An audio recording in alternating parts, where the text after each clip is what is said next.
Salut, on se retrouve pour une nouvelle vidéo où on va parler un petit peu du push-pull pour le placement de vos ventilateurs. Alors c'est une question qui a déjà été traitée par environ tout le monde qui fait des vidéos sur le hardware, mais vu qu'on pose souvent la question en live, je me suis dit que ça ferait pas de mal de faire un petit rappel en vidéo. D'ailleurs, n'hésitez pas à passer sur Twitch pour regarder les lives, on s'amuse bien, je réponds à vos questions, on fait de la création de config, je vous mets le lien en description. L'objectif de cette vidéo, ça va être de vous montrer comment placer de manière optimale vos ventilateurs sur votre ventirad ou sur les radiateurs de votre water cooling.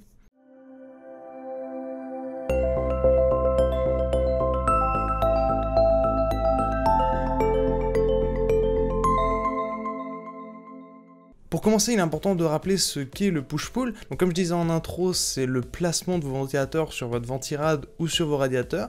Et il existe en fait trois configurations, trois manières dont on va pouvoir placer nos ventilateurs. Il y a le push, dans lequel on va pousser de l'air à travers le radiateur. Le pull, on va aspirer l'air à travers le radiateur, comme un aspirateur, et le push-pull, on va en fait faire les deux. On va avoir un ventilateur qui va pousser de l'air à travers le radiateur, et un deuxième ventilateur qui va aspirer de l'air à travers. Le push-pull fait souvent beaucoup parler parce qu'on peut vite tomber dans l'idée reçue de OMG, 2 fois plus de ventilateurs égale masse gain de température. En fait, malheureusement non. Le débit d'air qu'on indique généralement en mètres cubes par heure ne va pas miraculeusement doubler en rajoutant un deuxième ventilateur. Autrement dit, on ne va pas déplacer un volume d'air 2 fois plus important chaque heure en rajoutant un deuxième ventilateur. C'est un peu comme en son où mettre une deuxième enceinte identique ne va pas doubler le volume perçu, c'est la magie des échelles logarithmiques.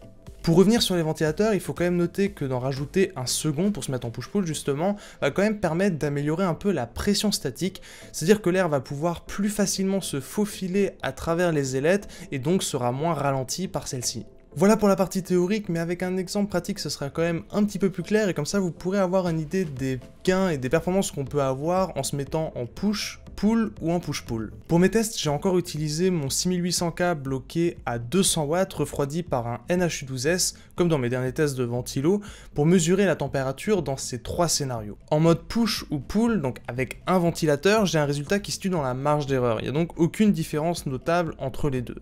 A noter que sur certains ventirades, le positionnement en pull peut dégrader les températures car la conception peut être optimisée pour le push. Mais sur les radiateurs de water cooling, ce sera toujours pareil car ils ont une conception généralement symétrique. Pour les radiateurs de water cooling, le positionnement en pull permet cependant d'accéder plus facilement aux ailettes du radiateur sans démonter les ventilateurs, ce qui peut être pratique pour tout ce qui est nettoyage, comme l'indiquait Linus dans une de ses anciennes vidéos. En passant en mode push-pull, donc avec deux ventilateurs, on arrive quand même à gagner 4 degrés dans ce scénario que j'ai testé.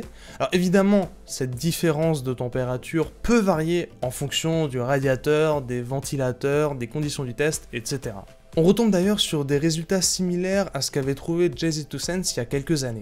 En conclusion, avec un ventilateur, entre push et pull, on va généralement se mettre en push, sauf si ce n'est pas possible ou pour faciliter le nettoyage des radiateurs de water cooling. Par contre, pour le push-pull, le gain est généralement faible. Moi, dans mes tests avec le NH12S et 2P12, j'ai gagné 4 degrés. Donc là, c'est à vous de voir et à vous de juger si vous considérez que c'est rentable de dépenser 2 fois plus dans les ventilateurs pour grappiller quelques degrés. Voilà, j'espère que vous en savez maintenant un petit peu plus sur le push-pull. Si vous avez des questions, n'hésitez pas à les poser dans les commentaires. Vous pouvez aussi vous abonner à la chaîne pour ne pas rater les prochaines vidéos et je vous dis à très bientôt pour plus de contenu.